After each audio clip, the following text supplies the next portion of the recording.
My dad chose my cruel stepmom over me for years. When I refused to invite her to my wedding, he tried to destroy my reputation. I'm Lana, 28F, and I'm getting married next spring to my fiancé, Alex, 30M. My life has been a roller coaster, and I need to share my story and ask for advice about my upcoming wedding. My childhood was pretty normal until I was 10. Mom and Dad were happily married, and I was their only child. We lived in a cozy house in the suburbs, and my weekends were filled with trips to the park, baking cookies with Mom, and watching Dad work on his model trains in the basement. Mom was a kindergarten teacher, and Dad worked as an accountant. They both doted on me, and I felt loved and secure. Everything changed when Mom was diagnosed with aggressive breast cancer. I was only 9 when we found out, and I didn't fully understand what was happening. I just knew that Mom was sick and spent a lot of time in the hospital. Dad tried his best to keep things normal for me, but I could see the worry in his eyes. Mom fought hard for a year, but the cancer was relentless. She passed away just after my 10th birthday. I remember the day clearly. Dad picked me up from school, his eyes red and puffy, and told me that Mom had gone to heaven. The next few months were a blur of grief and confusion. Dad struggled to cope with Mom's death. He started drinking more and became distant. I often found myself eating microwave dinners alone while he sat in his study, a glass of whiskey in hand. Our once happy home became quiet and somber. When I was 12, Dad announced that he'd met someone new, Vivian, 50F. She was a divorced real estate agent with 2 kids from her previous marriage, Zach, 32M, and Mia, 26F. Dad said Vivian made him happy again, and I should be excited about having a new mom and siblings. At first, I tried to be open to the idea. I missed having a mother figure, and part of me hoped Vivian would fill that void. But from the moment I met her, something felt off. She was polite when Dad was around, but when we were alone, she'd give me these cold, calculating looks that made me uncomfortable. Dad and Vivian got married when I was 13. They decided we'd all move into a new house together, a fresh start, Dad called it. I had to leave behind the only home I'd ever known, the one filled with memories of Mom. It felt like I was losing her all over again. From the beginning, it was clear that Vivian favored her own children. Zach and Mia got the bigger bedrooms in our new house, while I was relegated to a small room next to the laundry. Vivian decorated their rooms with care, buying new furniture and letting them choose the paint colors. My room remained bare, with just my old bed and dresser. Family activities became a source of anxiety for me. Vivian would plan trips to amusement parks, beach vacations, and skiing holidays, but I was always left behind with my grandparents or Aunt Sarah. The first time it happened, I overheard Vivian telling Dad that I was too young for the trip they had planned. I was 14, while Mia was 12, it didn't make sense, but Dad didn't question it. As time went on, the exclusion became more blatant. Vivian would discuss vacation plans right in front of me, not even pretending to include me anymore. When I asked Dad why I couldn't go, he'd make excuses about not having enough money for everyone or saying I'd be bored with grown-up activities. But I'd see pictures later of Zach and Mia having fun at water parks or ski resorts. Birthdays and holidays were especially tough. While Zach and Mia received expensive gifts like the latest gaming consoles or designer clothes, I'd get nothing or just small, impersonal items like generic gift cards. One Christmas, I received a pack of socks while Mia got a brand new iPhone. When I was 15, I overheard Vivian telling Dad that buying me presents was a waste of money since I wasn't really part of the family. Dad weakly protested, but ultimately did nothing. School became another battleground. Vivian refused to buy me new school supplies or clothes, saying I should learn the value of money. I started babysitting and doing odd jobs around the neighborhood from the age of 14 just to afford basic necessities. Meanwhile, Mia got a new wardrobe every season and the latest gadgets. Zach, who was in college by then, had a car bought for him and his tuition fully paid. The worst part was the constant emotional abuse. Vivian never missed an opportunity to belittle me. She'd criticize my appearance, saying things like, "No wonder you don't have a boyfriend, who'd want to date such a plain Jane?" Or "You should really try to lose some weight, honey. No one likes a chubby girl." She'd compare me unfavorably to Mia, who was naturally slim and outgoing. Vivian would also make snide comments about my intelligence. If I brought home a B on a test, she'd say, "Well, I guess you're just not as smart as your mother." What a shame. She told me that my mom would be disappointed in me and that I was a burden to everyone. These words cut deep, especially since I had few memories of my mom to counter these claims. Zach and Mia, following Vivian's lead, joined in the emotional torment. They'd mock me at dinner, making jokes about my clothes or my lack of friends. Mia would sometimes borrow my things without asking and return them damaged, if at all. Once, she took a necklace that had belonged to my mom and lost it. When I got upset, Vivian accused me of being materialistic and selfish. I tried to talk to Dad about what was happening, but he always brushed off my concerns. He'd say things like, "Vivian is just trying her best, or you need to try harder to fit in with the family." It was like he couldn't, or wouldn't, see how I was being treated. The breaking point came when I was 17. I had a small box of mementos from my mom, photos, a few letters she'd written to me, and some pieces of jewelry she'd left for me. I kept this box hidden in my closet, only taking it out when I really needed to feel close to her. One day, I came home from school to find my room in disarray. The box was open on my bed, and everything inside was destroyed. The photos were torn, the letters shredded, and the jewelry was missing. I was devastated and furious. I confronted Vivian, and she smirked, saying, "Oops, I must have accidentally thrown those old things away while cleaning. You really should keep your room tidier, Lana." I lost it. I yelled at her, calling her a cruel, heartless witch and accusing her of deliberately destroying my only connection to my mom. Dad came home during our argument. Instead of defending me or trying to understand what had happened, he grounded me for disrespecting my stepmother. He didn't even ask to see the destroyed mementos or consider that Vivian might be lying. That night, I packed my bags and left. I couldn't stay in that house for one more minute. I went to my Aunt Sarah's place. She was my mom's younger sister, and we'd always been close. When I showed up on her doorstep in tears and told her everything that had been happening, she was horrified. She immediately agreed to let me stay with her and help me finish my last year of high school. For years after that, I had no contact with Dad or Vivian's family. I worked hard, put myself through college with scholarships and part-time jobs, and started building a life for myself. Aunt Sarah became my rock, supporting me through the tough times and celebrating my achievements. It wasn't until I was 24 that Dad reached out to me. He said he wanted to reconnect and apologize for not being there for me. At first, I ignored his messages. I was doing well in my career, had a good group of friends, and had started dating Alex. I didn't feel like I needed Dad in my life anymore. But after talking it over with Aunt Sarah and Alex, I agreed to meet Dad for coffee. He cried when he saw me, telling me how sorry he was and how much he'd missed me. He said he'd realized how badly he failed me as a father and wanted to make amends. I was wary but agreed to give him a chance, telling him that if he wanted a relationship, he'd have to earn it. Over the past 4 years, we've slowly rebuilt our relationship. We started with occasional phone calls, then progressed to monthly dinners. Last year, he attended my college graduation ceremony, and it felt like a turning point. For the first time in years, I felt like I had a dad again. Now, with my wedding to Alex approaching, I'm faced with a difficult decision. I want Dad at my wedding, but I absolutely don't want Vivian, Zach, or Mia there. They've never apologized or shown any remorse for how they treated me. The thought of them being at my wedding makes me feel sick. I talked to Dad about this, explaining that I wanted him there as a guest, but not Vivian or her kids. At first, he seemed understanding, but then he started pressuring me to invite them. He said they're his family too, and it would be unfair to exclude them. When I stood firm, he threatened not to come if they weren't invited. I was hurt and angry. I told him, if you choose them over me again, then don't bother coming. Our relationship will be over. He tried to argue, but I cut him off and said I didn't want to hear from him again unless he was ready to respect my wishes. Now, my phone is blowing up with messages from Dad's side of the family. They're saying I should be the bigger person and invite everyone to keep the peace. But I don't want to. This is my wedding day, and I don't want it ruined by people who made my life miserable for years.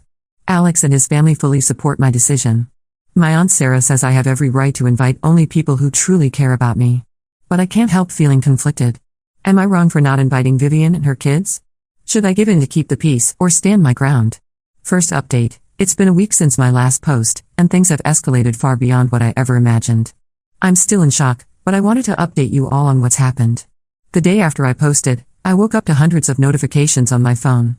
Somehow, Vivian had found out about the wedding situation in my Reddit post.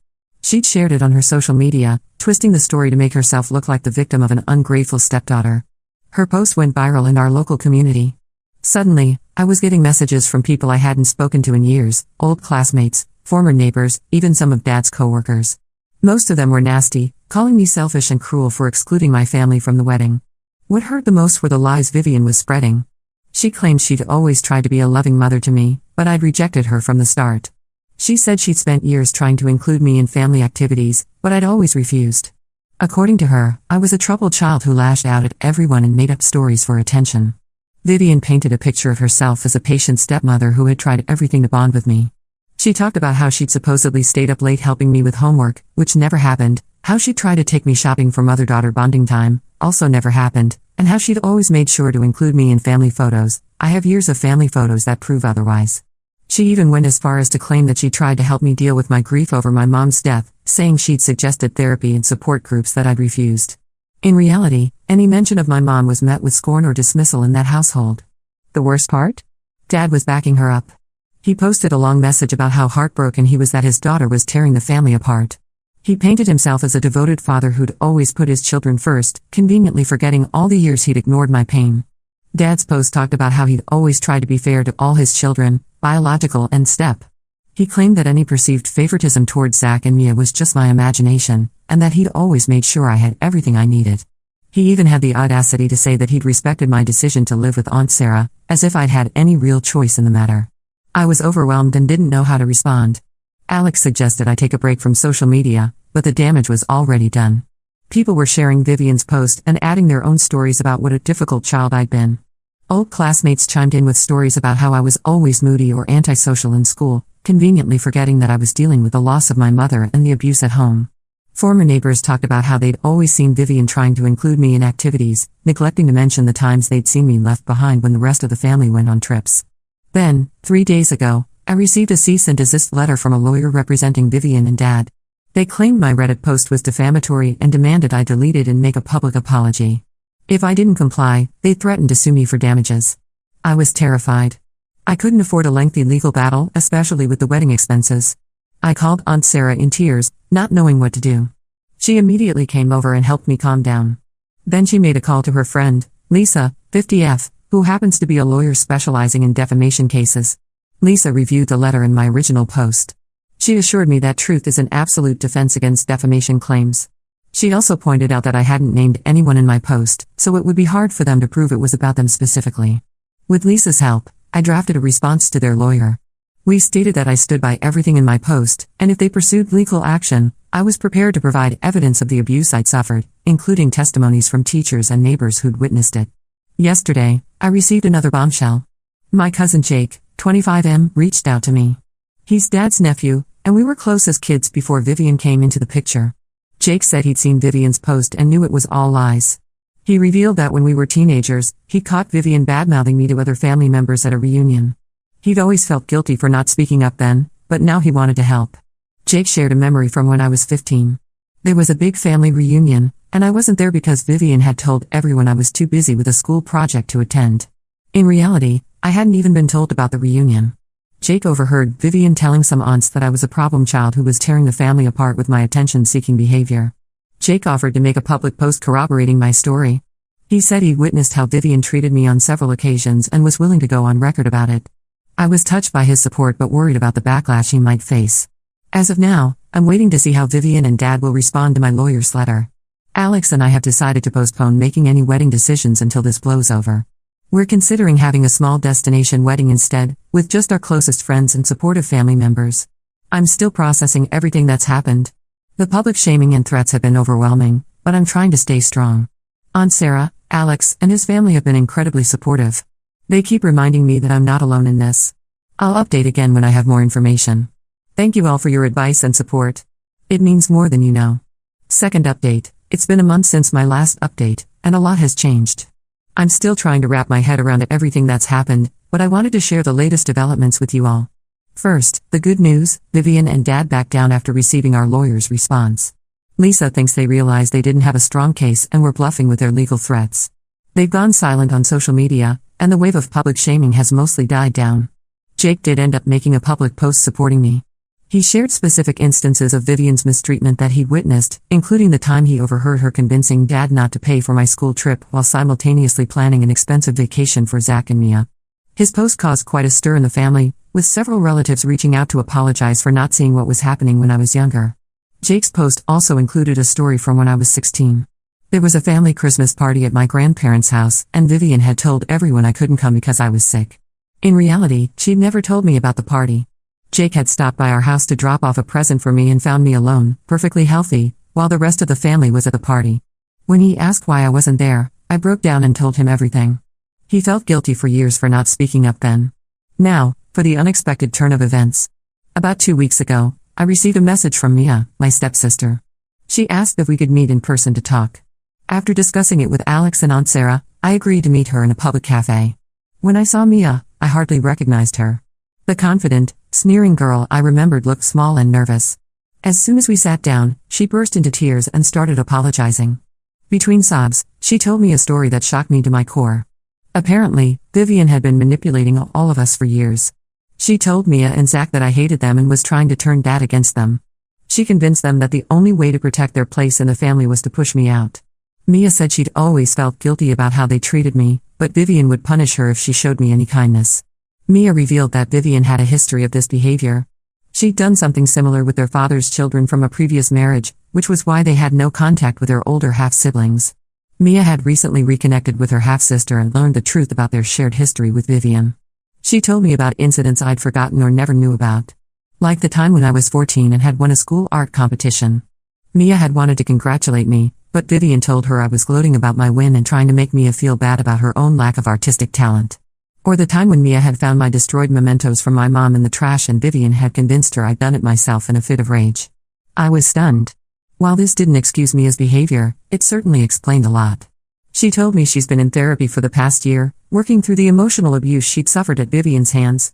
She didn't expect forgiveness but wanted me to know the truth. As for Zach and Dad, Mia said they're still under Vivian's influence. Zach refuses to believe anything negative about his mother and Dad. Well, Mia thinks he's too afraid of being alone to stand up to Vivian. This conversation with Mia has left me with mixed emotions. On one hand, I'm angry that it took her this long to reach out. On the other, I understand the courage it must have taken to break away from Vivian's control and face me.